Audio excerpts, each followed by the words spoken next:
اب ہم ذکر شروع کرتے ہیں آدم علیہ السلام کا۔ اللہ تعالیٰ فرماتے ہیں، اور میں نے جنوں اور انسانوں کو اپنی عبادت کے لیے پیدا کیا ہے۔ اللہ تعالیٰ نے ہمارے باپ کو کیوں پیدا فرمایا، ہمیں کیوں پیدا فرمایا؟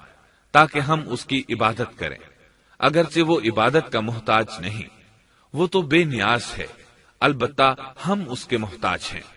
اس کے اسماء بہترین اور حسین ہیں، وہ عالی شان صفات کا مالک ہے۔ اس نے اپنے ناموں کے آثار ظاہر کرنے کے لیے مخلوق کو پیدا فرمایا، رحمت کے آثار، قدرت کے آثار، جبر اور طاقت کے آثار اور حکمت کے آثار ظاہر کرنے کے لیے مخلوقات کو پیدا فرمایا، ورنہ وہ کسی چیز کا محتاج نہیں۔ آدم علیہ السلام کی تخلیق سے پہلے ہی اس بارے میں اللہ تعالیٰ کا فرشتوں سے مکالمہ ہوا۔ اللہ تعالیٰ نے فرمایا، اور جب تیرے رب نے فرشتوں سے کہا میں زمین میں ایک خلیفہ بنانے والا ہوں۔ خلیفہ سے مراد ہے نائب، اور یہ کہ اس کی نسل میں سے ہر ایک دوسرے کا خلیفہ ہوگا۔ جبکہ سیدنا ابو بکر صدیق رضی اللہ عنہ نبی اکرم صلی اللہ علیہ وسلم کے خلیفہ ہوئے، سو اللہ نے ایک خلیفہ بنانے کا ارادہ فرمایا جو زمین میں حکومت کرے اور اس کو آباد کرے۔ چنانچہ اللہ تعالیٰ نے فرمایا، اللہ تعالیٰ نے تمہیں زمین سے پیدا کیا اور اسی نے اس زمین میں تمہیں بسایا ہے۔ اللہ تعالیٰ کا ارادہ ہوا کہ زمین کو آباد کروائے، جبکہ جن اس قابل نہیں تھے، کیونکہ ان میں اس قدر عقل و دانش نہیں تھی کہ زمین کو پر رونق اور سرسبز و شاداب رکھ سکیں۔ علماء جنات کے بارے میں کہتے ہیں ان کا سب سے بڑا عقل مند جن انسانوں کے 10 سالہ بچے کے برابر عقل رکھتا ہے، اس لیے زمین کو آباد کرنے کی صلاحیت اللہ تعالیٰ نے انسان کو بخشی۔ اللہ نے انسان کو بہترین ڈھانچے اور حسین ترین شکل و صورت سے نوازا، پھر اپنی روح اس میں پھونکی۔ فرشتوں نے اس سے سوال کیا، ایسی مخلوق کو کیوں پیدا کرتا ہے جو زمین میں فساد کرے اور خون بہائے؟ اور ہم تیری تسبیح، حمد اور پاکیزگی بیان کرتے ہیں۔ اس کے جواب میں اللہ نے فرمایا، جو میں جانتا ہوں تم نہیں جانتے۔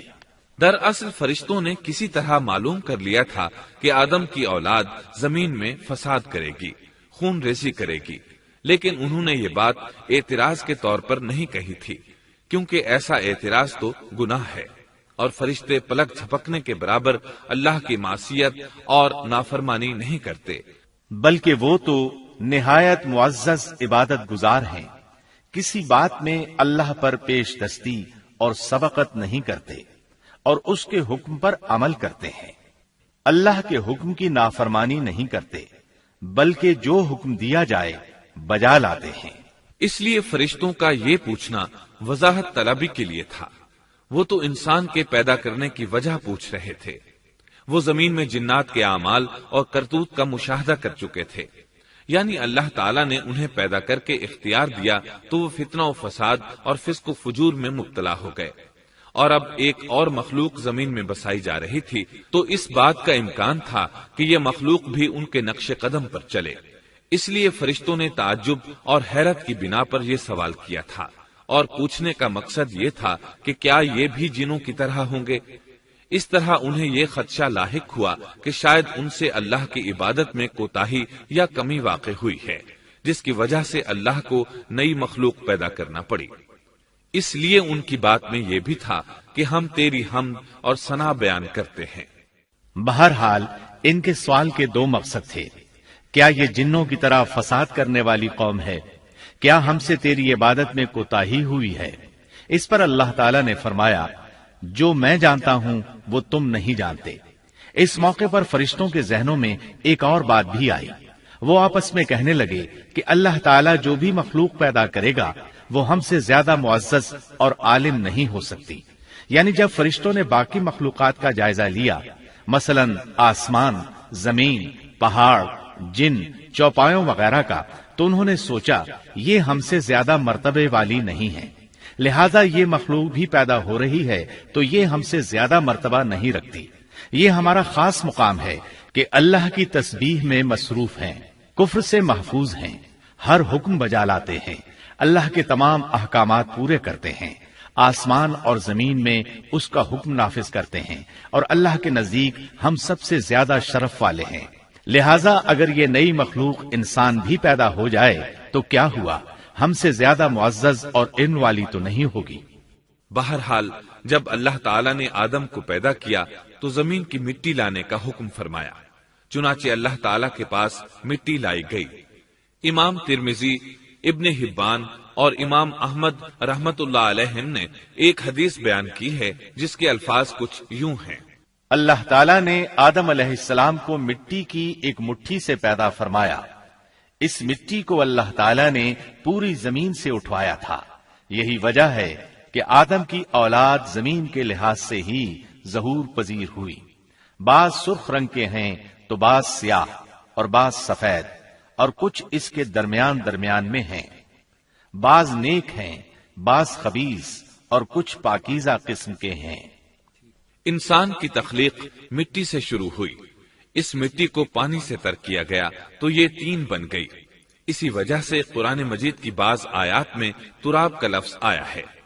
تراب خشک مٹی کو کہتے ہیں، اور بعض آیات میں تین کا لفظ آیا ہے۔ تین تر اور بھیگی مٹی کو کہتے ہیں۔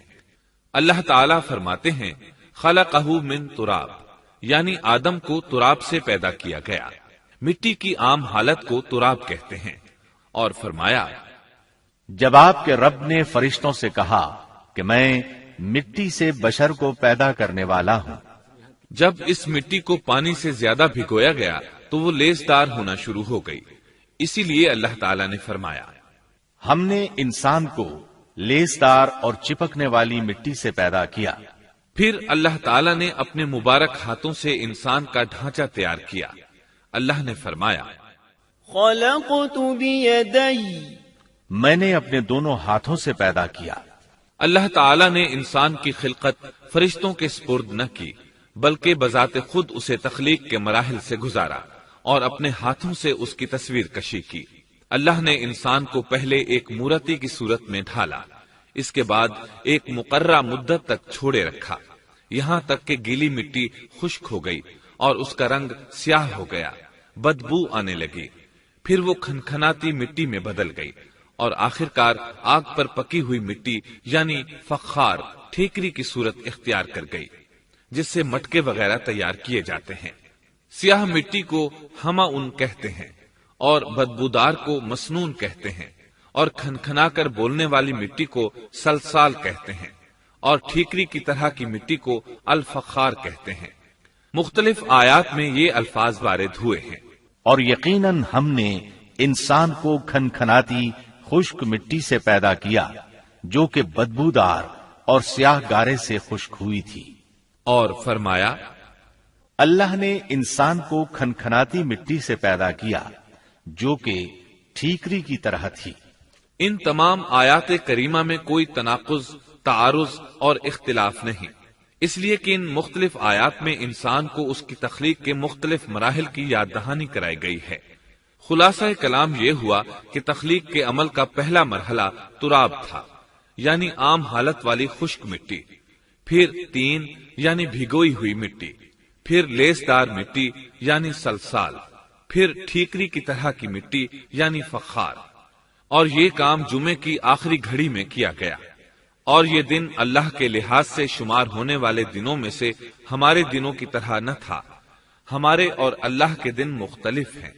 تخلیق آدم دراصل اللہ کا کرشمہ ہے، انسانوں کو ایک صورت عطا کی گئی۔ اس مرحلے کا تذکرہ بخاری اور مسند احمد کی ایک روایت میں ہے۔ اللہ نے آدم کو پیدا کیا اور ان کا قد 60 ہاتھ یا 60 میٹر لمبا تھا۔ تمام جنتی لوگ اس قد آدم کے ساتھ جنت میں داخل ہوں گے، اور اس وقت سے لے کر آج تک مخلوق کا قد کم ہوتا چلا آ رہا ہے۔ بعد والے لوگ گزشتہ زمانے کے لوگوں سے ہمیشہ چھوٹے قد کے ہوتے چلے آ رہے ہیں۔ بہرحال سب سے پہلے اور سب سے لمبے انسان آدم علیہ السلام تھے۔ امام احمد نے منفرد طور پر ایک روایت بیان کی ہے، اس میں رسول اکرم صلی اللہ علیہ وسلم نے آدم علیہ السلام کی لمبائی 60 ہاتھ یعنی 60 میٹر اور چوڑائی 7 ہاتھ بیان فرمائی ہے۔ سبحان اللہ، سیدنا آدم کس قدر ضخیم اور عظیم مخلوق تھے، صحیح مسلم اور مسند احمد کی روایت میں ہے، اللہ نے آدم کو پیدا کیا تو اسے اپنی منشا کے مطابق کچھ عرصہ ڈھانچے کی صورت میں چھوڑے رکھا۔ ابلیس اس کے ارد گرد چکر لگانے لگا۔ اس نے دیکھا کہ وہ پیٹ والا ہے۔ وہ سمجھ گیا کہ یہ مخلوق اپنے آپ پر کنٹرول نہیں کر سکے گی۔ اس حدیث سے معلوم ہوتا ہے کہ انسانوں کی طرح جنات کا پیٹ نہیں ہے، صرف انسان ایسا ہے جس کا اندر والا حصہ کھوکھلا ہے۔ بہرحال اللہ نے انسان کو اس شکل و صورت میں پیدا فرمایا۔ احادیث مبارکہ میں آدم علیہ السلام اور ابلیس ملعون کا قصہ تفصیل سے بھی موجود ہے اور مختصر بھی۔ مثلا تفسیر تبری میں سیدنا عبداللہ بن عباس رضی اللہ عنہما سے روایت ہے، اللہ تعالیٰ نے آدم علیہ السلام کی مٹی کا حکم دیا، مٹی لائی گئی۔ اللہ تعالیٰ نے آدم علیہ السلام کو لیسدار اور بدبودار سیاہ مٹی سے پیدا فرمایا، اور یہ کام اللہ نے اپنے مبارک ہاتھوں سے کیا۔ آدم 40 راتیں مجسمے کی صورت میں پڑے رہے، جسم موجود تھا لیکن روح نہیں تھی۔ ابلیس آتا، اس ڈھانچے کو ٹھوکر لگاتا تو جسم سے ایسی آواز نکلتی جیسے خالی مٹکے پر ہاتھ مارنے سے نکلتی ہے۔ اسی لیے اللہ نے بھی فرمایا ہے کہ وہ کھنکھناتی مٹی سے پیدا کیے گئے۔ آدم علیہ السلام میں روح ڈالنے سے پہلے ایک مرتبہ فرشتوں کا ان کے پاس سے گزر ہوا تو وہ کچھ گھبرا سے گئے۔ ابلیس کو تو بہت زیادہ گھبراہٹ کا سامنا کرنا پڑا۔ وہ گزرتے ہوئے ٹھوکر مارتا اور کہتا، تجھے کسی خاص مقصد کے لیے پیدا کیا گیا ہے۔ یہ کہہ کر وہ آدم کے منہ میں داخل ہو جاتا اور کمر کے راستے باہر آ جاتا اور فرشتوں سے مخاطب ہو کر کہتا، اس سے گھبرانے کی کوئی ضرورت نہیں۔ اگر مجھے اس پر مسلط کر دیا گیا تو میں یقیناً اسے ہلاکت میں ڈال دوں گا، اور اگر اسے مجھ پر مسلط کر دیا گیا تو بلا شبہ میں اس کی نافرمانی کروں گا۔ اندازہ کیجئے وہ تعجب کر رہا ہے کہ انہیں کیوں پیدا کیا گیا ہے۔ اس کی آدم علیہ السلام سے دشمنی کس قدر پرانی ہے، گویا ابتدا ہی سے یہ عداوت پر ڈٹ گیا تھا۔ بہرحال اللہ نے آدم میں روح پھونکی۔ اس مضمون کو قرآن مجید میں جا بجا ذکر کیا گیا ہے۔ اللہ تعالیٰ فرماتے ہیں، جب میں اس کو ٹھیک ٹھاک کر لوں اور اس میں اپنی روح پھونک دوں تو تم سب اس کے سامنے سجدے میں گر پڑنا۔ ایک اور جگہ فرمایا، اللہ تعالیٰ کے نزدیک عیسیٰ علیہ السلام کی مثال ہو بہو آدم علیہ السلام کی مثال ہے۔ اللہ نے انہیں مٹی سے بنا کر کہا، ہو جا، وہ ہو گئے۔ اللہ نے آدم علیہ السلام کو مٹی سے پیدا کیا، اپنے ہاتھوں سے بنایا، پھر اس میں روح پھونکی۔ اس کا مفصل بیان احادیث میں موجود ہے۔ جب ان میں روح پھونکی گئی اور ابتدا میں روح جیسے ہی سر کے اندر داخل ہوئی، آدم علیہ السلام کو چھینک آ گئی۔ فرشتوں نے آدم علیہ السلام سے کہا، الحمدللہ کہیے۔ انہوں نے کہہ دیا۔ اللہ کی اس تعریف کے جواب میں اللہ تعالیٰ نے فرمایا، رحمک ربک، یعنی تجھ پر تیرا رب رحم فرمائے۔ سبحان اللہ، اللہ ذوالجلال والاکرام نے آدم علیہ السلام میں روح مکمل ہونے سے پہلے ہی انہیں اپنی رحمت سے سرفراز فرما دیا۔ بہرحال جب روح ان کی آنکھوں میں داخل ہوئی اور انہوں نے جنت کے پھلوں کو دیکھا تو ان میں غور و فکر کرنے لگے۔ جب روح پیٹ میں داخل ہوئی تو کھانے کی طلب محسوس ہوئی۔ ابھی روح ٹانگوں تک پہنچی نہیں اور کھانے کی خواہش پہلے ہی محسوس ہونے لگی۔ اس جلد بازی اور عجلت کی وجہ سے اللہ تعالیٰ نے فرمایا، انسان جلد باز مخلوق ہے۔ جب آدم علیہ السلام کو پیدا کر دیا گیا تو اللہ تعالیٰ نے ان کی پشت پر ہاتھ پھیرا۔ ہاتھ پھیرتے ہی ان کی پشت سے قیامت تک پیدا ہونے والے انسان باہر نکل آئے۔ آدم کی تمام اولاد ان کے سامنے ظاہر ہو گئی، اور یہ بات نہایت وضاحت اور صراحت کے ساتھ قرآن مجید اور احادیث مبارکہ میں موجود ہے۔ مسلم بن یسار رحمت اللہ علیہ بیان کرتے ہیں کہ سیدنا عمر بن خطاب رضی اللہ عنہ سے کسی نے اس آیت کریمہ کے بارے میں پوچھا، اور جب آپ کے رب نے اولاد آدم کی پشت سے ان کی اولاد کو نکالا اور ان سے انہی کے بارے میں اقرار لیا کہ کیا میں تمہارا رب نہیں، سب نے جواب دیا، ہاں کیوں نہیں، ہم سب گواہ بنتے ہیں، تاکہ تم لوگ قیامت کے روز یوں نہ کہو ہم تو اس سے محض بے خبر تھے، یا یوں کہو کہ پہلے پہلے شرک تو ہمارے بڑوں نے کیا اور ہم ان کے بعد ان کی نسل میں ہوئے، لہذا کیا تو ان غلط راہ والوں کے فعل پر ہمیں ہلاکت میں ڈالے گا؟ سیدنا عمر رضی اللہ عنہ نے اس شخص کے سوال کے جواب میں فرمایا، میں نے سنا ہے کہ رسول اللہ صلی اللہ علیہ وسلم فرما رہے تھے، اللہ نے آدم علیہ السلام کو پیدا کیا، پھر اپنے دائیں ہاتھ کو اس کی پشت پر پھیرا اور اس سے نسل انسانی کو باہر نکالا اور ان کی طرف اشارہ کر کے فرمایا، میں نے انہیں جنت کے لیے پیدا کیا ہے اور یہ جنت والوں کے اعمال کریں گے۔ پھر اپنے ہاتھ کو دوبارہ آدم علیہ السلام کی پشت پر پھیرا اور اس سے نسل انسانی کو باہر نکالا اور ان کی طرف اشارہ کر کے فرمایا، میں نے انہیں آگ کے لیے پیدا کیا ہے اور یہ آگ والوں کے اعمال کریں گے۔ اس پر ایک شخص نے نبی اکرم صلی اللہ علیہ وسلم سے سوال کیا، اے اللہ کے رسول صلی اللہ علیہ وسلم، تو پھر ہمارے اعمال کس حساب میں شمار ہوں گے؟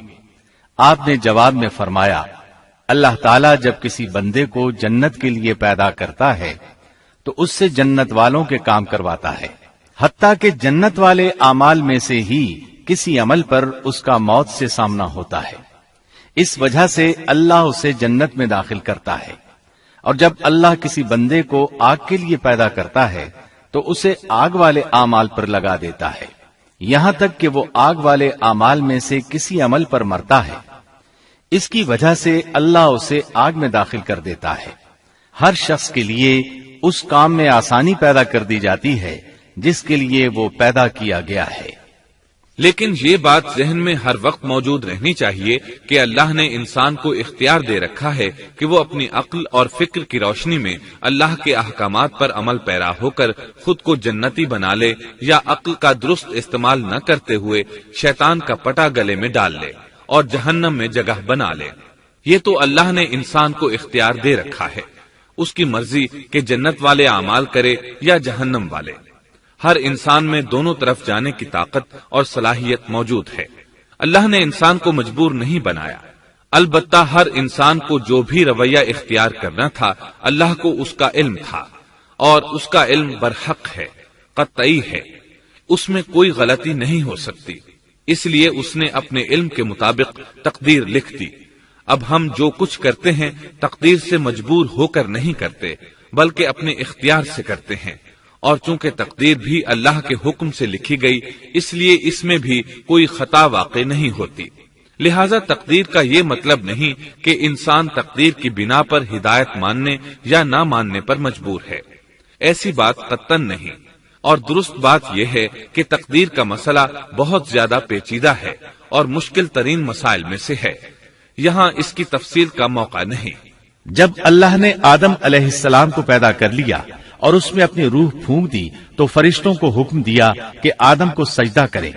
ابلیس ایک بہت نیک اور بزرگ جن تھا، اس نے کبھی اللہ کی نافرمانی نہیں کی تھی، اسی بنا پر وہ بلند مرتبہ پا کر فرشتوں میں شامل ہو چکا تھا، لیکن فرشتوں کی جنس سے قطعاً نہیں تھا۔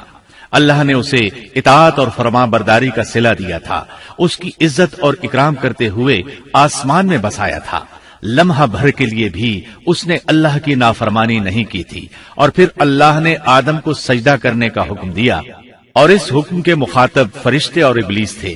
صرف فرشتوں کے لیے یہ حکم نہیں تھا بلکہ ابلیس بھی اس حکم میں شامل تھا، کیونکہ اللہ تعالیٰ فرماتے ہیں، اور یقیناً ہم نے تمہیں پیدا کیا، پھر ہم ہی نے تمہاری صورت بنائی، پھر ہم نے فرشتوں سے کہا کہ آدم کو سجدہ کرو، تو سوائے ابلیس کے سبھی نے سجدہ کیا، وہ سجدہ کرنے والوں میں شامل نہ ہوا۔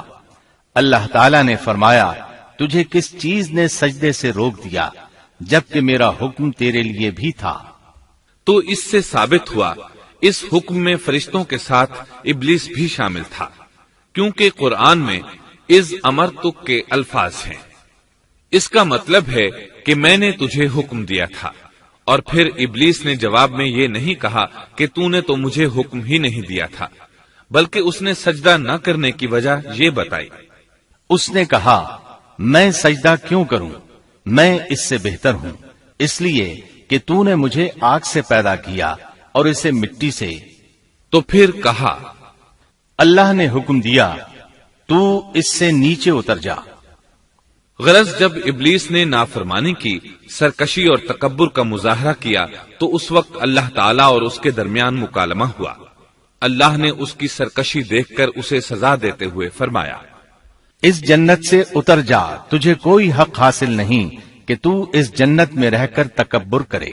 ابلیس نے جواب میں کہا، مجھے قیامت کے دن تک مہلت دے دیجئے، یعنی اتنی لمبی عمر دے دیجئے کہ میں قیامت تک زندہ رہوں، موت نہ آئے۔ اللہ نے فرمایا، تجھے مہلت دے دی گئی، لیکن ایک وقت مقررہ تک۔ اور جب شیطان اس طرف سے مطمئن ہو گیا کہ اسے مہلت مل گئی، تب اس نے کہا، چونکہ تو نے مجھے گمراہ کر دیا ہے، اس وجہ سے میں قسم کھاتا ہوں کہ میں انسانوں کی گمراہی کے لیے تیرے سیدھے راستے پر بیٹھ جاؤں گا، پھر ان کے آگے سے، ان کے پیچھے سے، ان کے دائیں سے، ان کے بائیں سے، ان کے پاس آؤں گا، اور آپ ان میں سے اکثر لوگوں کو شکر گزار نہیں پائیں گے۔ اللہ تعالیٰ نے شیطان کا رد کرتے ہوئے فرمایا، یہاں سے ذلیل و خوار ہو کر نکل جا۔ ان میں سے جو شخص بھی تیرا حکم مانے گا، میں ایسے تمام گمراہوں سے جہنم کو بھر دوں گا۔ جو انسان بھی تیرا پیروکار بنے گا، وہ جہنم کا مستحق اور حقدار ٹھہرے گا۔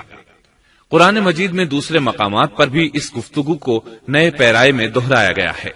مثلاً اللہ نے فرمایا، یقیناً ہم نے انسان کو کھنکھناتی مٹی سے پیدا فرمایا ہے، جو کہ سڑے ہوئے گارے کی تھی، اور اس سے پہلے ہم نے جنات کو لو والی آگ سے پیدا کیا۔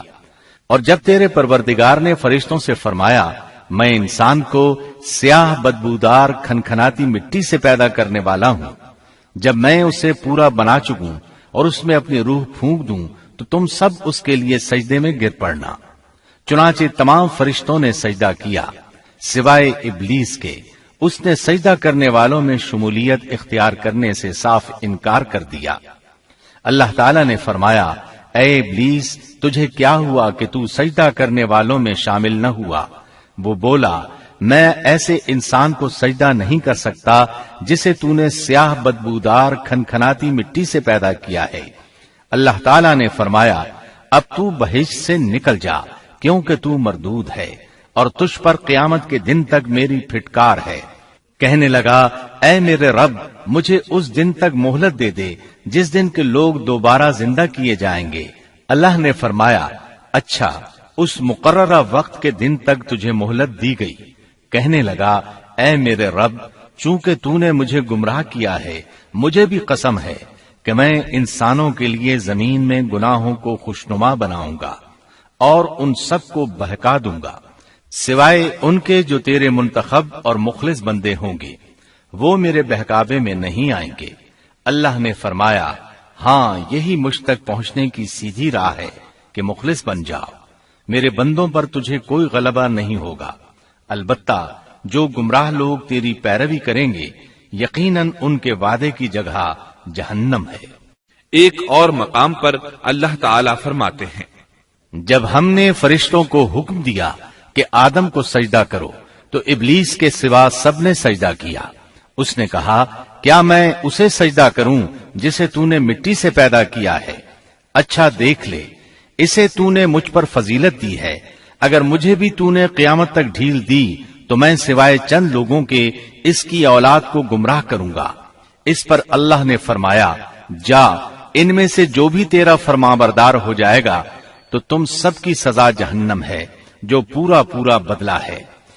ان میں سے تو جسے بھی اپنی آواز کے ساتھ بہکا سکتا ہے بہکا لے، اور ان پر اپنے سوار اور پیادے چڑھا لا، یعنی اپنے گھڑ سوار لشکر اور پیدل لشکر کو چڑھا کر لے آ، اور اپنا ہر داؤ، ہر ترکیب اور ہر اسلحہ استعمال کر لے، اور ان کے مالوں اور اولاد میں بھی شرکت کر لے، اور تو انہیں دل بہلانے والے وعدے دے لے، یعنی ان کے برے اعمال بنا سنوار کر انہیں دکھا اور غلط خواہشات دلا، جنت، دوزخ اور دوبارہ زندہ نہ ہونے کے وعدے دے، اور ان سے شیطان کے جتنے بھی وعدے ہوتے ہیں سب کے سب سراسر فریب ہیں۔ یقیناً میرے سچے بندوں پر تیرا کوئی قابو اور غلبہ نہیں ہوگا، تیرا رب کارسازی کرنے والا کافی ہے۔ اسی طرح بہت سی آیات میں پہلی معصیت الہی کا ذکر کیا گیا ہے۔ سب سے پہلا نافرمان ابلیس ملعون تھا۔ وہ خبیث اللہ کے سامنے تکبر اور انات سے بھرپور جواب دیتا رہا۔ اسی وجہ سے اللہ نے اسے کافر کا لقب دیا۔ کافر اسے کہتے ہیں جو نعمت کا انکار کرے۔ اللہ نے اس پر اتنا فضل و کرم اور انعام و احسان کیا کہ بلند ترین مرتبے تک پہنچا دیا، لیکن اس نے اللہ کی اس نعمت کی قدر نہ کی، پرواہ نہ کی اور کفر کا راستہ اختیار کیا۔ اللہ تعالیٰ فرماتے ہیں، جبکہ آپ کے رب نے فرشتوں سے فرمایا کہ میں مٹی سے ایک انسان کو پیدا کرنے والا ہوں، سو جب میں اسے ٹھیک ٹھاک کر لوں اور اس میں اپنی روح پھونک دوں تو تم سب اس کے سامنے سجدے میں گر پڑنا۔ چنانچہ تمام فرشتوں نے سجدہ کیا مگر ابلیس نے نہ کیا اور اس نے تکبر کیا، وہ کافروں میں سے تھا۔ سب سے پہلا گناہ تکبر تھا، اسی لیے علماء کرام فرماتے ہیں تمام گناہوں کی جڑ تکبر اور غرور ہے۔ نبی اکرم صلی اللہ علیہ وسلم نے اپنی امت کو تکبر نہ کرنے کا سختی سے حکم فرمایا، اس کی برائی، وبال اور ہلاکت سے آگاہ فرمایا۔ آپ نے فرمایا، اللہ اس شخص کی طرف رحمت سے دیکھے گا بھی نہیں جس نے تکبر کی بنا پر کپڑا ٹخنوں سے نیچے لٹکایا۔ اس کے علاوہ نبی صلی اللہ علیہ وسلم نے تو مطلقاً فرما دیا، وہ شخص جنت میں داخل ہونے کے قابل نہیں جس کے دل میں ذرہ برابر بھی تکبر ہے۔ جو شخص اپنے کپڑے، اپنے مکان اور اپنے قبیلے پر فخر کرتا ہے اس سے اللہ کی رحمت اٹھ جاتی ہے۔ اسی لیے نبی صلی اللہ علیہ وسلم نے جب اپنے صحابہ کرام کو دیکھا کہ مہاجر صحابی انصار صحابہ کے خلاف اور انصاری صحابی مہاجرین صحابہ کے خلاف آواز لگا رہے ہیں تو آپ نے فرمایا، اس جاہلیت والی پکار کو چھوڑو، یہ بہت بدبودار ہے۔ برادری کی بنیاد پر لڑنا، باہم فخر کرنا برے نتائج کا ذریعہ ہے۔ گناہوں کی بنیاد بھی تکبر ہے۔ اس لیے ہر مومن کو چاہیے کہ اپنے نوکر، خادم، ملازم یا کسی بھی مسکین پر کبھی بھی فخر و غرور کا اظہار نہ کرے، کیونکہ یہی اللہ کی سب سے پہلی نافرمانی وجود میں آئی تھی۔ تکبر کا یہ ذکر ضمناً آ گیا۔ ہم پھر اپنے موضوع کی طرف لوٹتے ہیں۔ اللہ نے آدم علیہ السلام کو پیدا کیا اور انہیں عالم بنا کر ہی تخلیق کیا، یعنی جب وہ پیدا ہوئے تو جاہل نہیں تھے۔ اللہ نے آدم علیہ السلام کو فرشتوں سے بھی بڑا عالم بنا کر پیدا فرمایا۔ بے شمار احادیث میں آدم علیہ السلام کی ابتدا اور ان کے علم کا ذکر موجود ہے۔ جب اللہ نے آدم میں مکمل روح ڈال دی اور وہ اپنے پاؤں پر کھڑے ہو گئے تو اللہ نے انہیں حکم دیا، جاؤ فرشتوں کی جماعت کو السلام علیکم کہو۔ آدم اور فرشتوں کی زبان عربی تھی، یہی زبان اہل جنت کی ہے۔ آدم گئے، جا کر سلام کہا، انہوں نے جواب میں کہا وعلیکم السلام ورحمت اللہ، یعنی تجھ پر اللہ کی سلامتی اور رحمت ہو۔ اللہ نے فرمایا، یہ تیرا اور تیری اولاد کا آپس میں ایک دوسرے کو تحفہ اور ہدیہ ہے۔ اللہ نے آدم علیہ السلام کو ابتدا ہی میں تمام نام سکھا دیے۔ مفسرین نے ان ناموں کے بارے میں بہت بحثیں ذکر کی ہیں۔ مضبوط موقف سیدنا عبداللہ بن عباس رضی اللہ عنہما کا ہے کہ اللہ نے آدم علیہ السلام کو ہر چیز کا نام سکھا دیا تھا۔ مثلاً یہ پہاڑ ہے، یہ سمندر ہے، یہ پرندہ ہے، یہ درخت ہے وغیرہ۔ وہ آسمان اور زمین کی ہر چیز کا نام جانتے تھے۔ یہ علم کیسا تھا، انسان نے کس طرح ہر چیز کا نام پہچان لیا۔ یقیناً اللہ انسان میں یہ طاقت پیدا کر سکتا ہے کہ وہ ہر علم کا احاطہ کر سکے۔ اللہ نے آدم علیہ السلام کو ہر چیز کا نام اور اس کی صنعت اور کام بھی معلوم کرا دیا۔ آگ، لوہے، لکڑی، غرض ہر چیز کا نام اور استعمال ذہن میں ڈال دیا۔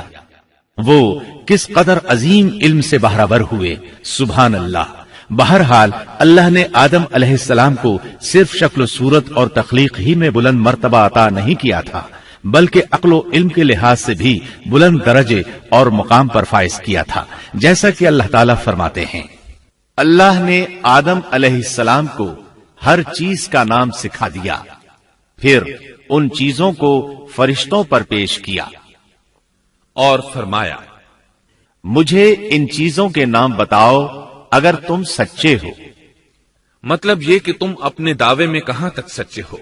جب آدم کی تخلیق ہوئی تو تم نے کہا تھا اللہ جو چاہے پیدا کر لے، قسم ہے وہ ہم سے زیادہ معزز اور عالم نہیں ہوگا۔ اس دعوے میں اگر تم سچے ہو تو ذرا ان اشیاء کے نام تو بتاؤ۔ اللہ تعالیٰ نے آدم علیہ السلام کا زیادہ معزز ہونا، مکرم ہونا اور علم و معرفت والا ہونا واضح کرنے کے لیے فرشتوں کو حکم دیا کہ آدم علیہ السلام کو سجدہ کریں۔ یہ سجدہ تعظیمی تھا، عبادت والا سجدہ نہیں تھا۔ سجدہ تعظیمی پہلے وقتوں میں جائز تھا، لیکن اب حرام ہے۔ اسی لیے تو یعقوب علیہ السلام، ان کی بیوی اور 11 بیٹوں نے یوسف علیہ السلام کو سجدہ کیا تھا۔ بہرحال فرشتوں نے آدم علیہ السلام کو سجدہ کیا۔ اس سے معلوم ہو جاتا ہے کہ کون زیادہ عزت اور عظمت والا ہے۔ یقیناً آدم علیہ السلام زیادہ شرف اور منزلت کے حقدار ٹھہرے۔ جب اللہ تعالیٰ نے ان کی عزت، تکریم اور تعظیم ثابت فرما دی، تب علم و معرفت میں ان کی برتری ثابت کرنے کے لیے فرمایا، اگر تم اپنے قول میں سچے ہو تو ان چیزوں کے نام بتاؤ۔ تب فرشتوں نے کہا، فرشتے کہنے لگے، اے اللہ تو پاک ہے، ہمیں تو صرف اتنا ہی علم ہے جتنا تو نے ہمیں سکھا رکھا ہے، مکمل حکمت و علم والا تو ہی ہے۔ اللہ تعالیٰ نے آدم علیہ السلام سے فرمایا، اے آدم تم ان فرشتوں کو ان چیزوں کے نام بتاؤ۔ آدم ہر چیز کا نام بتانے لگے، کسی جگہ بھی انہوں نے غلطی نہیں کی۔ جب انہوں نے فرشتوں کو تمام چیزوں کے نام بتا دیے تو اللہ تعالیٰ نے فرشتوں کو مخاطب کر کے کہا، کیا میں نے تمہیں پہلے ہی نہیں کہہ دیا تھا کہ زمین اور آسمان کا غیب میں ہی جانتا ہوں، اور میرے علم میں ہے جو تم ظاہر کر رہے ہو اور جو چھپا رہے ہو۔ یہاں ذہن میں سوال ابھرتا ہے کہ فرشتے کیا چھپا رہے تھے؟ وہ راز والی بات یہی تھی کہ اللہ ہم سے زیادہ معزز اور عالم مخلوق پیدا نہیں کرے گا۔ واضح رہے، ہم آپ کو صرف واقعات ہی نہیں سنا رہے، صرف سیرت اور تاریخ ہی بیان نہیں کر رہے، بلکہ قرآن بھی پڑھ پڑھ کر سنا رہے ہیں۔ اور قرآن کو اس وقت تک سمجھنا محال ہے جب تک کہ ان واقعات کی تفصیل موجود نہ ہو۔ خیر، اس کے بعد اللہ تعالیٰ نے اما حوا کو پیدا فرمایا۔ انہیں آدم علیہ السلام کے فوراً بعد پیدا نہیں فرمایا، بلکہ آدم علیہ السلام نے کافی عرصہ جنت میں تنہا بسر کیا، اور حدیث میں ہے کہ وہ وحشت محسوس کرتے تھے، تنہائی کو شدت سے محسوس کرنے لگے تھے۔ آخر کار ایک روز جب وہ سو رہے تھے تو اللہ تعالیٰ نے ان کی بائیں پسلی سے اما حوا علیہ السلام کو پیدا فرمایا اور آدم علیہ السلام کا ہم سفر بنا دیا۔ اللہ فرماتے ہیں، اے لوگو اپنے اس پروردگار سے ڈر جاؤ جس نے تم سب کو ایک ہی جان سے پیدا کر ڈالا، اور اس جان یعنی آدم علیہ السلام سے ان کی بیوی کو پیدا کیا۔ آدم علیہ السلام کے وجود ہی سے حوا کا وجود بنایا گیا، وہ کوئی الگ مخلوق نہیں تھی۔ جب آدم علیہ السلام بیدار ہوئے تو انہوں نے اپنے قریب ایک عورت کو بیٹھے دیکھا۔ پوچھنے لگے، تم کون ہو؟ حوا علیہ السلام نے کہا، عورت۔ آدم علیہ السلام نے پھر پوچھا، تجھے کس لیے پیدا کیا گیا ہے؟ وہ بولی، آپ کے لیے، تاکہ آپ مجھ سے سکون اور انس حاصل کریں۔ جب فرشتوں نے آدم علیہ السلام کو ایک عورت سے باتیں کرتے دیکھا تو کہنے لگے، اب ایک اور نئی مخلوق پیدا کی گئی ہے۔ آدم علیہ السلام نے ان مخلوقات کا نام تو بتا دیا تھا جو مشہور و معروف تھیں، ان کا نام پوچھنا چاہیے۔ انہوں نے آدم علیہ السلام سے سوال کیا، انہوں نے فوراً جواب دیا، حوا، اس لیے کہ اللہ نے تو آپ کو ہر چیز کا نام سکھا دیا تھا۔ فرشتوں نے کہا، ان کا نام حوا کیوں رکھا گیا ہے؟ آدم علیہ السلام نے جواب دیا، اس لیے کہ اسے ایک زندہ چیز سے پیدا کیا گیا ہے، حیات کی نسبت سے حوا نام رکھا گیا۔ مسلم شریف میں ہے، سیدنا ابو ہریرہ رضی اللہ عنہ روایت کرتے ہیں کہ رسول اللہ صلی اللہ علیہ وسلم نے فرمایا، جو شخص اللہ اور آخرت کے دن پر ایمان رکھتا ہے، جب وہ کسی معاملے کے لیے حاضر ہو تو بھلائی والی بات کرے یا خاموش رہے، اور عورتوں کے بارے میں بھلائی کی وصیت حاصل کر لو، یعنی ان کے ساتھ اچھا سلوک کرو، کیونکہ عورت پسلی سے پیدا کی گئی ہے، اور پسلی میں زیادہ ٹیڑھا حصہ اوپر والا حصہ ہوتا ہے۔ اگر تم اس کو سیدھا کرنا چاہو گے تو توڑ ڈالو گے، اور اگر اس کو چھوڑ دو گے تو وہ اسی طرح ہمیشہ ٹیڑھی رہے گی۔ عورتوں کے بارے میں بھلائی کی وصیت حاصل کر لو۔ مطلب یہ کہ اسی حالت میں گزر بسر کرو، عورتوں کے بارے میں بھلائی کی وصیت حاصل کر لو۔ اس حدیث کا مطلب یہ ہے کہ عورتوں پر جبر کر کے زبردستی ان کی طبیعت کو بدلا نہیں جا سکتا، اور عورت ذات کو نہایت نرمی اور پیار سے رکھو۔ ان کی طبیعتوں میں ٹیڑھا پن ہے، وہ کبھی جذبات سے مغلوب ہو جاتی ہے اور عقل کھو بیٹھتی ہے۔ اگر کوئی اسے سیدھا کرنا چاہے تو اس سے لا تعلقی، دوری اور طلاق کی نوبت آ جائے گی۔ اگر اسے چھوڑ دو گے تو ٹیڑھا پن برقرار رہے گا۔ مرد کو بہت حوصلے سے اس صورتحال کو سنبھالنا چاہیے۔ احادیث میں سیدنا ابراہیم علیہ السلام کی زوجہ سیدہ سارہ علیہ السلام کا قصہ موجود ہے۔ وہ حوا علیہ السلام کے بعد کائنات کی سب سے زیادہ خوبصورت عورت تھی۔ احادیث سے یہ اشارہ ملتا ہے کہ حوا علیہ السلام ابتدائے انسانیت سے لے کر قیامت تک پیدا ہونے والی تمام عورتوں میں خوبصورت تھیں۔ اب ابلیس لگا اپنے وسوسے شروع کرنے۔ آدم اور حوا علیہ السلام دونوں اللہ کے حکم سے جنت میں تھے کہ شیطان نے انہیں پھسلانے کی کوشش شروع کر دی۔ اللہ تعالیٰ فرماتے ہیں، اور ہم نے کہہ دیا اے آدم تم اور تمہاری بیوی جنت میں رہو اور جہاں سے چاہو با فراغت کھاؤ۔ جنت بھی کیسی؟ اللہ فرماتے ہیں، وہ جنت کہ جس کی چوڑائی ہی آسمانوں اور زمین کے برابر ہے۔ سو اس جنت میں سے جو چاہو سو کھاؤ، کچھ بھی منع نہیں سوائے ایک درخت کے، چنانچہ ارشاد ہوا، اور ہم نے کہا اے آدم تم اور تمہاری بیوی جنت میں رہو، پھر جس جگہ سے چاہو با فراغت کھاؤ اور اس درخت کے پاس مت جاؤ ورنہ ظالموں میں سے ہو جاؤ گے۔ ایک اور جگہ فرمایا، اور جب ہم نے فرشتوں سے کہا کہ آدم کو سجدہ کرو تو ابلیس کے سوا سب نے سجدہ کیا۔ ابلیس نے انکار کیا تو ہم نے کہا اے آدم یہ تیرا اور تیری بیوی کا دشمن ہے، خیال رکھنا ایسا نہ ہو کہ وہ تم دونوں کو جنت سے نکلوا دے اور تو مصیبت میں پڑ جائے۔ یہاں تو تجھے آرام ہے، نہ تو بھوکا ہے اور نہ ننگا، اور نہ تو یہاں پیاسا ہوتا ہے، نہ دھوپ سے تکلیف اٹھاتا ہے۔ گویا اللہ نے سیدنا آدم علیہ السلام کو وسوسے سے پہلے ہی خبردار کر دیا تھا۔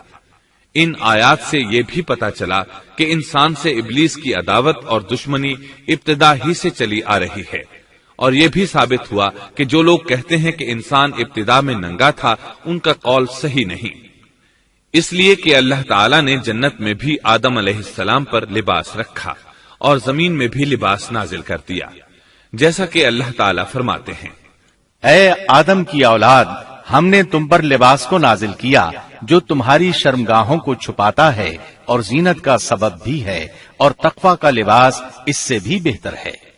لہذا آدم ابتدا میں ننگے نہیں تھے، انہیں تو ننگے پن کا علم ہی نہیں تھا، نہ ہی ان کی بیوی کو برہنہ ہونے کا علم تھا۔ اللہ نے آدم علیہ السلام کو کامل نعمتوں سے نوازا، بھوک نہ پیاس، یہاں تک کہ پیاس کے اسباب سے بھی محفوظ، نہ گرمی اور نہ دھوپ، پھر بے انتہا حسن و جمال، مشقت نہ تکلیف، بدبختی نہ بدقسمتی۔ آدم اور حوا علیہ السلام کے دلوں میں وسوسہ ڈالنے کے بارے میں بھی قرآن نے روشنی ڈالی ہے۔ پھر شیطان نے ان دونوں کے دلوں میں وسوسہ ڈالا۔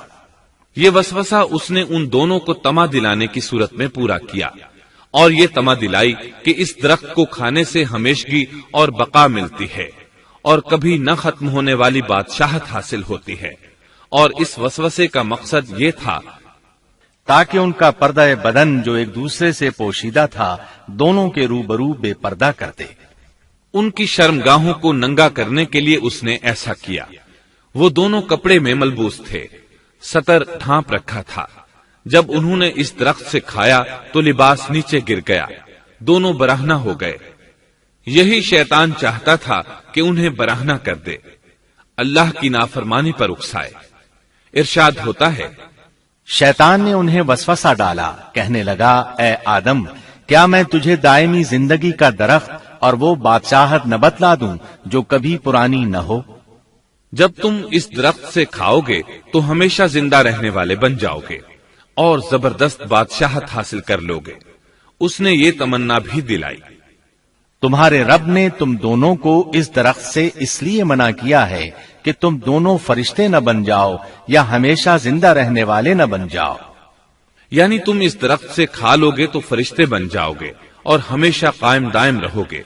پھر وہ وسوسہ ڈالتے ہوئے جھوٹی قسمیں کھانے لگا، جیسا کہ ارشاد ہوتا ہے، اور ان دونوں کے روبرو قسمیں کھانے لگا کہ یقین آ جائے میں آپ کا خیر خواہ ہوں۔ اللہ کی قسم کھانے لگا اور اس وقت سے جھوٹی قسموں کی ابتدا ہوئی۔ اس نے ان دونوں کو فریب دے کر بہکا لیا، جیسا کہ فرمایا فَدَلَّاهُمَا بِغُرُورٍ، یعنی دھوکے سے انہیں پھسلایا، حالانکہ انہیں کسی چیز کی کمی نہیں تھی۔ بھلا وہاں کیا محتاجی ہو سکتی تھی؟ جنت میں سکون سے زندگی بسر کر رہے تھے۔ جنت سے بڑھ کر کیا چاہیے؟ ہمیشہ کے لیے جنت مل چکی تھی۔ اللہ تعالیٰ فرماتے ہیں، ان دونوں نے جب درخت کو چکھا، دونوں کا پردہ بدن ایک دوسرے کے روبرو کھل گیا، دونوں اپنے بدنوں پر درختوں کے پتے جوڑ جوڑ کر رکھنے لگے۔ کپڑے اترنے پر دونوں کو حیا آئی، اس لیے کہ انسان کی فطرت میں برہنہ ہونے کی ناپسندیدگی شامل ہے۔ برہنہ ہو گئے تو کوئی لباس نہیں تھا، اس لیے درختوں کے پتے جوڑ کر جسم ڈھانپنے لگے۔ حدیث میں آیا ہے، آدم بھاگنے لگے تو اللہ نے پکارا، آدم مجھ سے بھاگتے ہو؟ آدم بولے، اللہ میں شرم کی بنا پر بھاگ رہا ہوں، اور اس وجہ سے کہ تیرے سامنے برہنہ کیسے رہوں، پھر یہ کہ نافرمانی کا ارتکاب بھی کر چکا ہوں۔ یہاں ایک سوال پیدا ہوتا ہے، دونوں میں سے پہلے کھانے والا کون تھا؟ اس بارے میں راجح قول یہ ہے کہ وہ حوا علیہ السلام تھی۔ انہی نے آدم علیہ السلام کو طمع دلاتے ہوئے اس غلطی پر آمادہ کیا تھا، جیسا کہ بخاری شریف میں نبی اکرم صلی اللہ علیہ وسلم نے فرمایا، اگر حوا نہ ہوتی تو کوئی عورت اپنے خاوند سے خیانت نہ کرتی۔ حوا علیہ السلام نے انہیں غلطی میں مبتلا کیا تھا۔ اگر حوا علیہ السلام نہ ہوتی تو آدم بھی خیانت میں مبتلا نہ ہوتے اور نہ معصیت میں مبتلا ہوتے۔ تب اللہ نے انہیں پکارا، کیا میں نے تم دونوں کو اس درخت سے نہیں روکا تھا، اور کیا یہ نہیں کہا تھا کہ شیطان تمہارا کھلا دشمن ہے؟ اب توجہ طلب بات یہ ہے کہ اس موقع پر دونوں نے کیا طرز عمل اختیار کیا۔ کیا وہ دونوں اپنی معصیت پر بضد رہے اور تکبر کرنے لگے، جیسا کہ ابلیس نے سجدہ کرنے سے انکار کیا تھا اور پھر لگا تھا اپنی معصیت پر اصرار کرنے، یا ان دونوں نے توبہ کر لی؟ جی ہاں، دونوں نے توبہ کر لی، جیسا کہ قرآن مجید میں آتا ہے، دونوں نے کہا، اے ہمارے رب، ہم نے اپنا بڑا نقصان کیا، اور اگر تو ہماری مغفرت نہ کرے گا اور ہم پر رحم نہ کرے گا تو واقعی ہم خسارہ پانے والوں میں سے ہو جائیں گے۔ اس قصے میں ایک سوال یہ ذہن میں پیدا ہوتا ہے کہ جب سیدنا آدم علیہ السلام کو ابلیس نے سجدہ نہ کیا تو اللہ تعالیٰ نے اسے مردود بنا کر جنت سے نکال دیا، پھر وہ سیدنا آدم علیہ السلام کو اس درخت کے قریب کس طرح لے گیا جبکہ وہ جنت سے باہر ہو چکا تھا؟ قرآن کریم میں اس بارے میں یہ الفاظ آئے ہیں، پھر شیطان نے ان کے دلوں میں وسوسہ ڈالا۔ یہ وسوسہ اس نے کیسے ڈالا جبکہ وہ جنت سے نکالا جا چکا تھا؟ مفسرین نے اس کے جواب میں لکھا ہے کہ اس نے جنت سے باہر رہ کر یہ وسوسہ ڈالا تھا، جیسے آج کل تار اور بغیر تار کے آواز کو دور دراز علاقوں تک پہنچایا جا سکتا ہے، ایسے ہی شیطان نے اپنی طاقت سے یہ وسوسہ ان کے دلوں تک پہنچایا۔ لگے ہاتھوں ابلیس کی حقیقت بھی سن لیں۔ ابلیس کے لفظی معنی انتہائی مایوس کے ہیں۔ یہ راندہ درگاہ ہونے کے بعد ہمیشہ ہمیشہ کے لیے اللہ کی رحمت سے مایوس ہو گیا تھا، اس لیے اسے یہ لقب ملا، ورنہ روایات کی روح سے اس کا اصل نام عزازیل تھا۔ پہلے یہ جنات میں سے تھا، اپنے رب تعالی کی اطاعت سے نکل کر ابلیس ہوا۔ اس کا علم ناقص تھا، مزاج ناپاک تھا، وہ غرور اور تکبر میں مبتلا ہو گیا تھا۔ یہاں یہ بات بھی ذہن نشین کر لیں کہ انبیاء خطا اور گناہ سے پاک ہوتے ہیں، ان پر اللہ تعالی کی مستقل حفاظت اور نگرانی قائم رہتی ہے۔ اگرچہ انبیاء بھی انسان ہوتے ہیں اور تمام انسانی تقاضے انہیں لاحق ہوتے ہیں، لیکن ان کے عمل اور ارادے میں کسی قسم کی بدی اور شر کا عمل دخل قطعاً نہیں ہوتا۔ ان کا ہر قول اور عمل بلکہ ہر حرکت اور سکون کی حالت بھی انسانیت کے لیے بہترین نمونہ ہوتے ہیں۔ البتہ بشر ہونے کی وجہ سے بھول کا امکان ہوتا ہے، تاہم بھول ہو جانے کی صورت میں انہیں فوراً ہی خبردار کر دیا جاتا ہے۔ بھول ہو جانا بشری طبیعت کا خاصہ ہے۔ اللہ تعالیٰ نے ہر انسان کی فطرت میں یہ چیز رکھی ہے۔ انبیاء سے بھول چوک ہو جانے میں بھی اللہ تعالیٰ کی کئی ایک حکمتیں پوشیدہ ہیں۔ مثلا بہت سی قومیں اپنے نبیوں کے معجزات دیکھ کر ان میں ربوبیت کی صفات کی قائل ہو گئی، یہاں تک کہ بعض قوموں نے اپنے نبیوں کو اللہ یا اللہ کا بیٹا بھی جانا۔ جب انبیاء سے بھول اور لغزشیں ہوئیں تب گویا لوگوں پر یہ واضح کیا گیا کہ یہ الہ نہیں ہے۔ الہ ہوتے تو کس طرح ان سے بھول ہو سکتی تھی۔ اس سے یہ بتانا بھی مقصد تھا کہ انبیاء انسان ہی ہوتے ہیں، کوئی ماورائی مخلوق نہیں ہوتے۔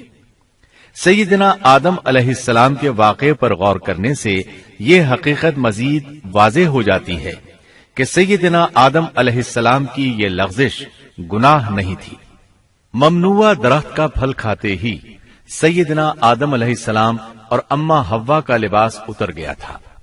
اللہ کا حکم ہوا، قال اهبطوا، جنت سے اتر جاؤ، تم آپس میں ایک دوسرے کے دشمن ہوگے اور تمہارے واسطے زمین میں رہنے کی جگہ ہے اور ایک وقت تک نفع حاصل کرنا ہے۔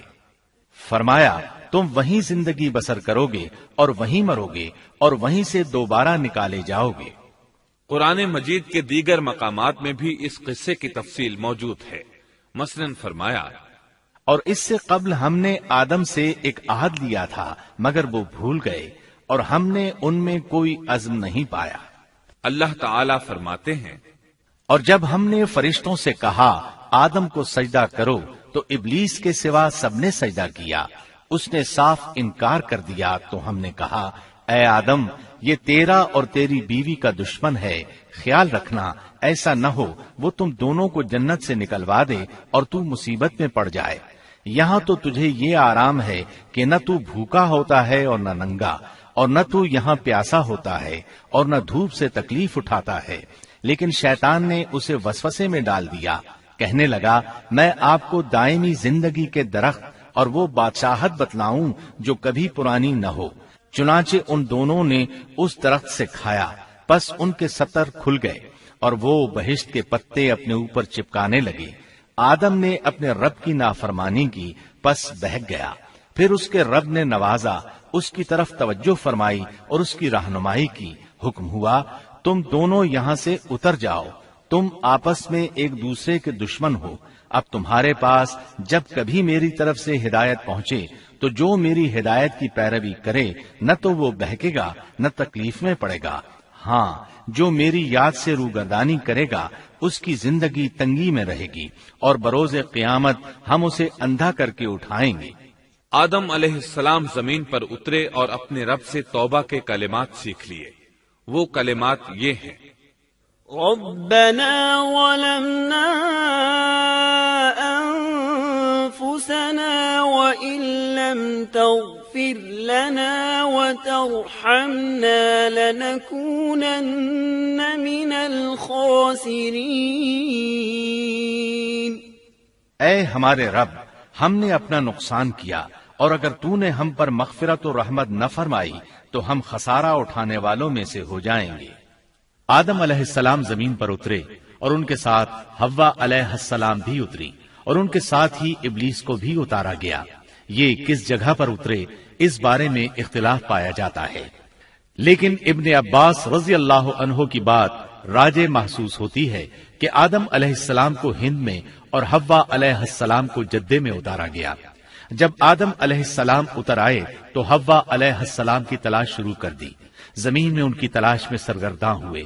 آخر کار میدان عرفات میں دونوں کی ملاقات ہو گئی۔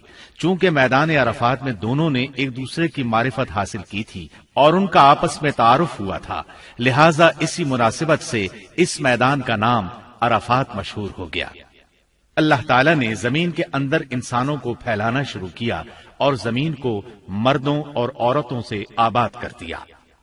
امام طبری رحمت اللہ علیہ بیان کرتے ہیں کہ حوا علیہ السلام نے آدم علیہ السلام کے لیے 20 ولادتوں میں 40 بچوں کو جنم دیا۔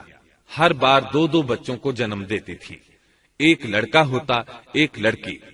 سب سے پہلا جوڑا قابیل اور اس کی بہن قمیم کا تھا۔ پھر انسانوں کی افزائش شروع ہوئی، آبادی میں اضافہ ہونے لگا۔ اللہ نے آدم علیہ السلام ہی کو ان کا نبی متعین کر دیا، وہ انہیں دین سکھاتے رہے۔ اس وقت تمام لوگ موحد تھے، خالص توحید کو اپنانے والے تھے، یعنی کان الناس امۃ واحدہ، تمام لوگ ایک ہی امت کے تھے، ان میں شرک کا شائبہ بھی نہ تھا۔ ابن جریر اور ابن کثیر رحمہم اللہ نے ابو موسیٰ اشعری رضی اللہ عنہ کی روایت بیان کی ہے، اللہ نے جب آدم علیہ السلام کو جنت سے زمین پر اتارا تو انہیں ہر چیز کی کاریگری اور صنعت کا علم تھا۔ جب وہ اترے تو عالم بھی تھے، لباس میں ملبوس بھی تھے، کام کاج کے تمام طریقوں سے باخبر بھی تھے، لوہے، آگ، لکڑی اور کپڑے کے استعمال سے بھی بخوبی واقف تھے۔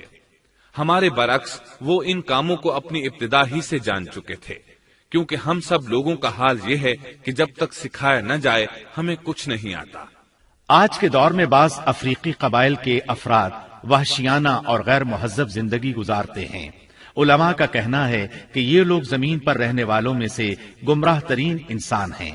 انہوں نے بہترین زندگی ضائع کر دی اور گھٹیا زندگی کو پسند کیا۔ تہذیب و تمدن کا آغاز چونکہ ابتدائے آفرینش سے ہے، اس لیے ہر انسان کی فطرت میں تہذیب کی سوجھ بوجھ موجود ہے۔ بہرحال آدم علیہ السلام کے بعد انسانی مخلوق کی تعداد روز بروز بڑھتی چلی گئی اور انسانی کمزوریوں کی بنا پر گناہ شروع ہو گئے۔ زمین پر سب سے پہلے ہونے والی معصیت قابیل کے ہاتھوں اپنے بھائی حابیل کے قتل کی صورت میں سامنے آئی۔ اللہ تعالیٰ نے قرآن مجید میں قابیل اور اس کے بھائی حابیل کا قصہ بیان کیا ہے۔ قابیل قرخت اور درشت طبیعت کا مالک تھا، جبکہ اس کا بھائی حابیل رحم دل اور نرم طبیعت تھا۔ قابیل کھیتی باڑی کرتا تھا اور حابیل مویشی چراتا تھا۔ حابیل کے نرم دل ہونے کی ایک وجہ اس کا بکریاں چرانا تھا، کیونکہ ایک چرواہا اپنی بکری کو بھوکا دیکھ کر اسے چارہ کھلائے بغیر نہیں رہتا، نہیں وہ کسی بکری کو پیاسا دیکھ کر اسے بھول جاتا ہے۔ اپنے جانور پر اس کی طاقت سے زیادہ بوجھ بھی نہیں لادتا۔ بنی نوع انسان کی تعداد میں اضافے کے لیے اس وقت ایسا قانون تھا جو اب حرام ہے، اور وہ ہے بہن کے ساتھ نکاح۔ چونکہ اس وقت کے سب لوگ آدم علیہ السلام کی حقیقی اولاد تھے اور آپس میں بہن بھائی تھے، اس لیے اس وقت کی شریعت کی روح سے قابیل اپنے ساتھ جڑواں پیدا ہونے والی بہن کے سوا کسی دوسری بہن سے شادی کر سکتا تھا، اور اسی طرح حابیل اپنے ساتھ جڑواں پیدا ہونے والی بہن کے علاوہ کسی دوسری بہن سے شادی کر سکتا تھا۔ اس کی صورت یہ تھی کہ قابیل کی شادی حابیل کی بہن سے ہو اور حابیل کی شادی قابیل کی بہن سے ہو، لیکن ہوا یہ کہ حابیل کی بہن خوبصورتی میں قابیل کی بہن سے کم تھی، اس لیے قابیل نے حابیل کی بہن سے شادی کرنے سے انکار کر دیا اور اپنی جڑواں بہن سے شادی کی خواہش ظاہر کی، لیکن ایسا کرنا آدم علیہ السلام کی شریعت میں حرام تھا۔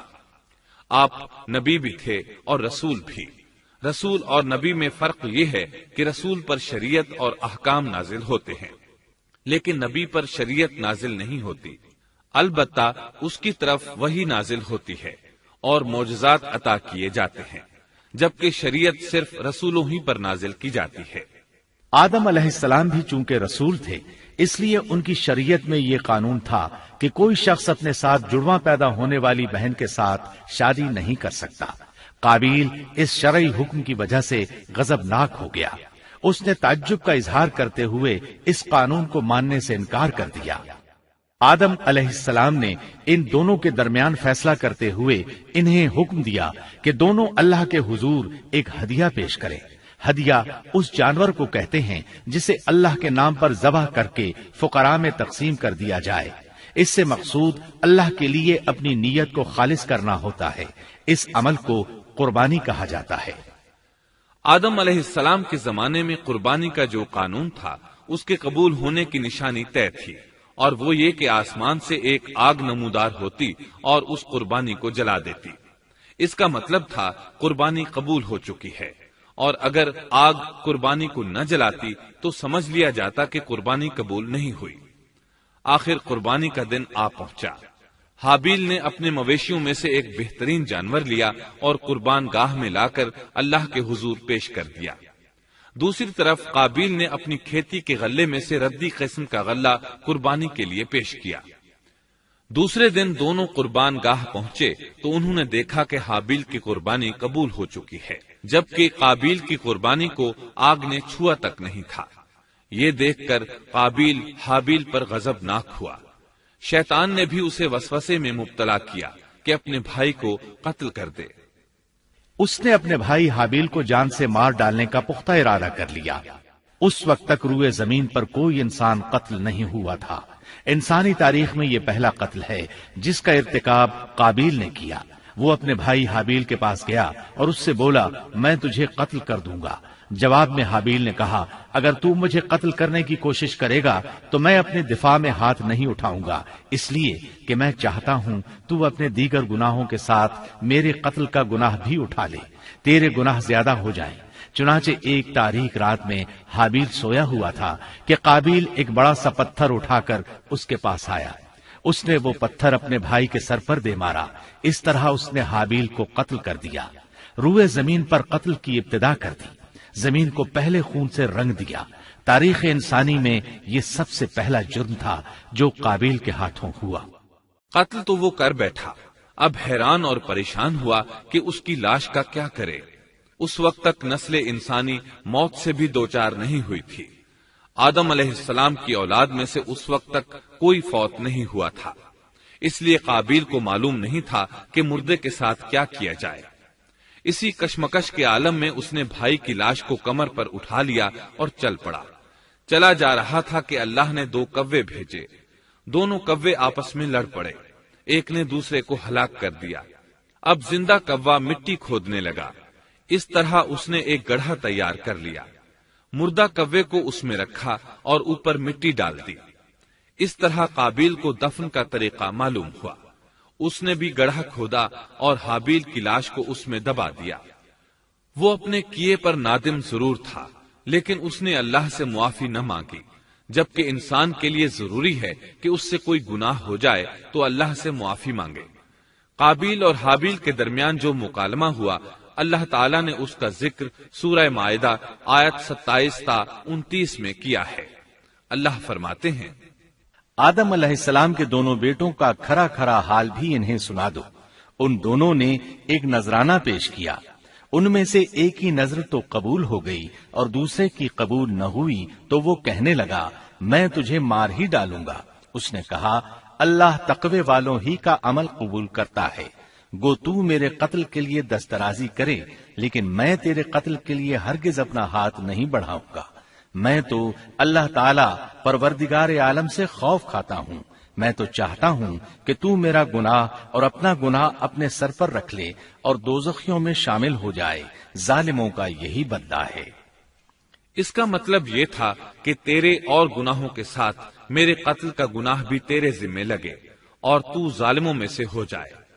حابیل کے قتل کے بعد قابیل پر جو گزری اس کا ذکر اللہ نے سورہ مائدہ آیت 30 اور 31 میں کیا ہے۔ پس اسے اس کے نفس نے اپنے بھائی کے قتل پر آمادہ کر دیا اور اس نے اسے قتل کر ڈالا، اس سے وہ نقصان والوں میں سے ہو گیا۔ پھر اللہ تعالیٰ نے ایک کوے کو بھیجا جو زمین کھود رہا تھا تاکہ اسے دکھائے کہ وہ کس طرح اپنے بھائی کی ناش کو چھپا سکتا ہے۔ وہ کہنے لگا، ہائے افسوس، کیا میں ایسا کرنے سے بھی گیا گزرا ہو گیا کہ اس کوے کی طرح اپنے بھائی کی لاش کو دفنا دیتا۔ پھر تو بڑا ہی پشیمان اور شرمندہ ہوا۔ امام احمد، ترمذی اور ابو داود نے سیدنا سعد بن ابی وقاص رضی اللہ عنہ سے روایت کی ہے کہ انہوں نے سیدنا عثمان رضی اللہ عنہ کی شہادت کے فتنے کے وقت فرمایا، میں گواہی دیتا ہوں کہ رسول اکرم صلی اللہ علیہ وسلم نے فرمایا تھا، ایک بہت بڑا فتنہ رونما ہوگا، اس میں بیٹھنے والا کھڑے ہونے والے سے بہتر ہوگا اور کھڑا ہونے والا چلنے والے سے بہتر ہوگا اور چلنے والا دوڑنے والے سے بہتر ہوگا۔ کسی نے کہا، اگر کوئی میرے گھر میں داخل ہو کر میری طرف ہاتھ بڑھائے تاکہ وہ مجھے قتل کر دے تو آپ صلی اللہ علیہ وسلم نے فرمایا، تو آدم علیہ السلام کے بیٹے کی طرح قتل ہو جا، یعنی اس فتنے میں قتل ہو جانا۔ حابیل کی سنت پر عمل کرتے ہوئے خود ہاتھ نہ اٹھانا، قاتل کہلانے کی بجائے مقتول ہونے کو پسند کرنا۔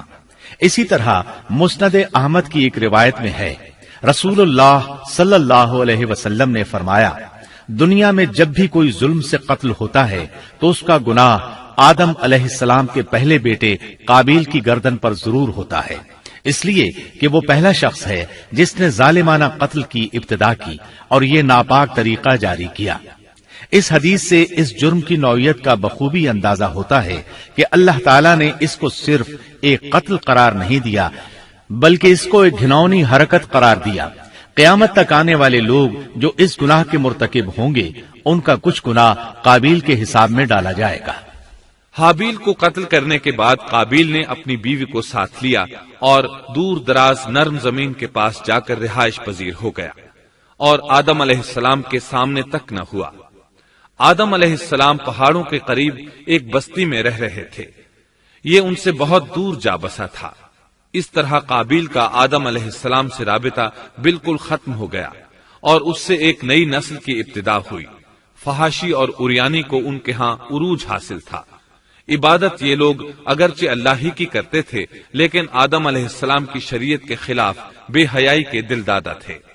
تقوی کی قلت، احکام الہی کی نافرمانی اور فحاشی کا فروغ ان کے شب و روز کا معمول تھا۔ اس کے بعد لوگ دو گروہوں میں تقسیم ہو گئے، شریر اور برے لوگ قابیل کے ساتھ مل گئے اور آدم علیہ السلام کے دیگر بیٹے اور نیک لوگ آدم علیہ السلام کے ساتھ مل گئے۔ آدم علیہ السلام 960 سال زندہ رہے۔ ان کی کل عمر تو 1000 سال تھی لیکن 40 سال کم کر دی گئی۔ سیدنا ابو ہریرہ رضی اللہ عنہ بیان کرتے ہیں کہ رسول اللہ صلی اللہ علیہ وسلم نے فرمایا، جب اللہ نے آدم علیہ السلام کو پیدا فرمایا تو ان کی پیٹھ پر ہاتھ پھیرا، اس طرح قیامت تک جتنے انسان پیدا ہونے والے تھے ان کی روحیں وجود میں آ گئیں۔ پھر ہر انسان کی آنکھوں کے درمیان ایک نور رکھ کر آدم علیہ السلام کے سامنے پیش کیا۔ انہوں نے پوچھا، یا اللہ یہ کون ہے؟ اللہ نے فرمایا، یہ تیری اولاد ہے۔ ان میں سے ایک کی پیشانی کی چمک آدم علیہ السلام کو بہت اچھی لگی۔ انہوں نے پوچھا، یا اللہ یہ کون ہے؟ جواب ملا، یہ تیری اولاد میں سے بہت دور جا کر ہیں، ان کا نام داؤد ہے۔ پوچھا، ان کی عمر کتنی ہے؟ فرمایا 60 سال۔ آدم علیہ السلام کہنے لگے، یا اللہ 40 سال میری عمر میں سے ان کی عمر میں شامل کر دے۔ اس سلسلے میں دوسری روایت یوں آئی ہے، جب آدم علیہ السلام کی روح قبض کرنے کے لیے فرشتہ آیا تو وہ کہنے لگے، میری عمر میں تو ابھی 40 سال باقی ہیں۔ اس وقت ان کی عمر 960 سال تھی۔ انبیاء اپنی عمر سے واقف ہوتے ہیں۔ فرشتے نے کہا، کیا آپ کو یاد نہیں آپ نے اپنی عمر کے 40 سال اپنی اولاد داؤد کو ہبہ کر دیے تھے؟ رسول اللہ صلی اللہ علیہ وسلم نے فرمایا، چونکہ آدم علیہ السلام نے انکار کیا تو ان کی اولاد بھی انکار کی عادی ہے۔ آدم علیہ السلام خود بھول گئے، ان کی اولاد بھی بھولتی ہے۔ آدم علیہ السلام نے خطا کی، ان کی اولاد بھی خطا کرتی ہے۔ حابیل کے قتل کے بعد اللہ تعالیٰ نے آدم اور حوا علیہ السلام کو اس کا نعم البدل عطا کیا۔ اس کا نام انہوں نے شیس رکھا۔ شیس کا مطلب ہے اللہ کا دیا ہوا تحفہ۔ حابیل کے قتل پر آدم اور حوا علیہ السلام دونوں بہت غمگین ہوئے، اس لیے اللہ نے بدلے میں انہیں شیس علیہ السلام عطا فرمائے۔ سیدنا ابو ذر غفاری رضی اللہ عنہ سے مروی ایک صحیح حدیث میں ہے کہ رسول اللہ صلی اللہ علیہ وسلم نے فرمایا، اللہ تعالیٰ نے 104 صحیفے نازل فرمائے، ان میں سے 50 صحیفے شیس علیہ السلام پر نازل ہوئے۔ ان صحیفوں میں ایسے قوانین، اصول اور ضابطے تھے جن سے انسانیت کی زندگی منظم ہوتی ہے۔ شیس علیہ السلام نے آدم علیہ السلام سے علم حاصل کیا، لیکن آدم علیہ السلام کا تمام علم وہ حاصل نہ کر سکے، اس لیے کہ آدم علیہ السلام نے بالمشافہہ اللہ تعالی سے علم حاصل کیا تھا اور بہت سی اشیاء کا علم اللہ تعالی نے انہیں سکھا دیا تھا، اس لیے وہ تمام علماء سے بڑھ کر عالم تھے۔ شیس علیہ السلام نے آدم علیہ السلام سے علوم سیکھ کر لوگوں کو سکھائے۔ لوگوں نے ان سے مختلف علوم، فنون اور پیشے سیکھے۔ انہیں شہروں میں رہنے سہنے کے بارے میں تعلیم دی۔